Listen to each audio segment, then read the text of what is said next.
ইউরোপন নানাং হাসিও। আজকের video topic হচ্ছে যে কোরিয়াতে অধিকাংশ সময়ে আপনার শীতের সময়ে এখন কিন্তু প্রায় আগুন লাগতেছে, আগুন ধরছে। আপনার বাসা বাড়ি থেকে শুরু করে সব ফ্যাক্টরিতে কিন্তু এখন অনেক জায়গায় আগুন জ্বলছে আর কি।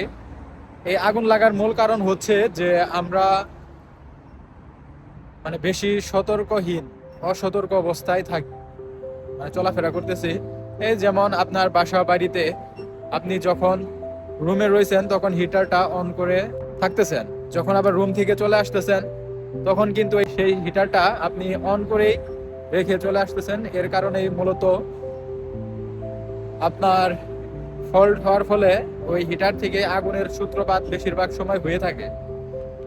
তাই আমাদের লক্ষ্য রাখতে হবে যে হিটারটা যেন আমরা খুব ভালোভাবে সতর্ক অবস্থায় ব্যবহার করি। এই হিটার থেকেই মূলত আগুন ছড়ায় বেশি কোরিয়াতে।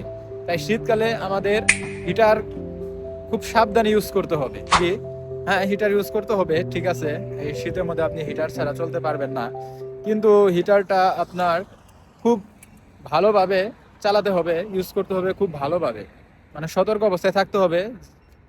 মানে হিটারটা আপনি সারাক্ষণ ইউজ করতেছেন, কোনো সময় বন্ধ করতেছেন না, তাহলে তো চলবে না।